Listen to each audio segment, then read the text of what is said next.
Welcome to the Learning Pines YouTube. We hope this video helps. You need capable hardware and precise control right away. Set your camera to a 10-bit log or RAW profile and enable external recording if available. Once done, switch to manual exposure, monitor with waveform and zebras set near 90% to protect highlights, and lock white balance to avoid color shifts. Make sure you stabilize the shot on a tripod or gimbal and choose lenses that resolve well. From the first clip you shoot, think in stops and headroom rather than default auto modes. Now focus on capture technique and monitoring.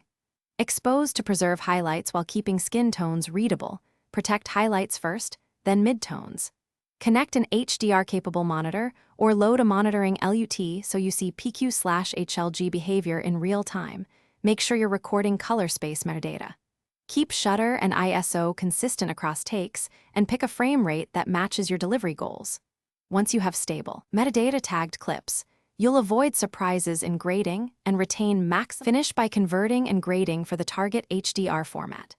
In your color app, apply an accurate log-to-PQ or log-to-HLG transform, and then grade highlights, midtones, and shadows with separate controls so you maintain specular detail. Once done, set mastering display luminance targets, commonly up to 1000 nits for HDR10, and export using correct HDR metadata including color primaries and max CLL. If colors clip or peak, lower your highlight grade or use highlight recovery tools. If playback looks flat, verify metadata and player HDR compatibility.